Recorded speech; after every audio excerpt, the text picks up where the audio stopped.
What is up, my dudes? Cheap bastard talking to ya.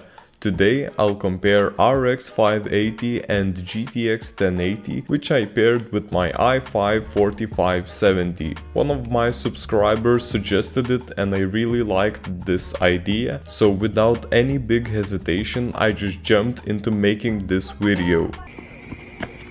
Take a look at my test system specs.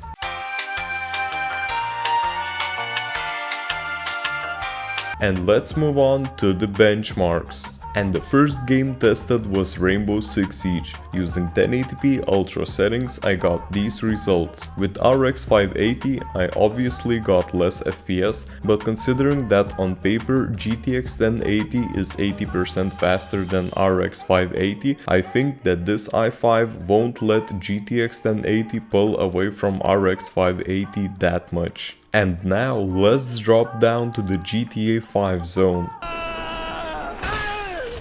You're late, sugar tits. Yep. And here we have a very similar story using 1080p highest settings, except the fact that on GTX 1080 the game felt smoother. I don't know since when Fortnite became a horror game, but despite needing to change my underwear like 3 times throughout the benchmarking period, I got these numbers using 1080p epic settings. And just like that, using this magic trick, we got ourselves into CSGO testing results, which you can see here on the screen. I used 1080p low settings, and personally I'd say there's no difference between these GPUs, cause the CPU is the real bottleneck here. After CSGO I went on a peaceful boat trip in Just Cause 4.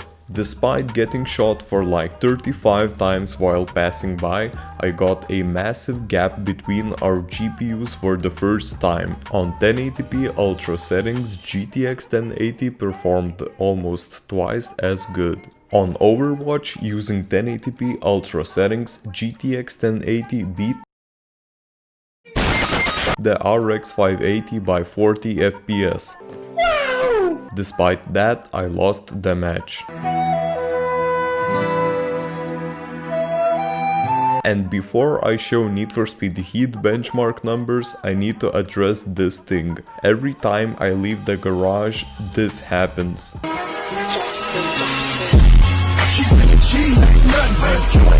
So if anyone has some tips on better driving, let me know. Back to the topic. Using 1080p and ultra settings got these numbers. The first game ever in which GPU does not matter if you have a 4th gen i5 is Red Dead Redemption 2. Using 1080p and medium settings I got these basically the same results. In Metro Exodus a lot of people are having problems with bullet shortage, but for me the only problems are opening the door and taking a seat. Anyways, got these results using 1080p ultra settings. And finally on Valorant, using 1440p highest settings, I got these results. The frame rate was bottlenecked by the CPU and my team was bottlenecked by me.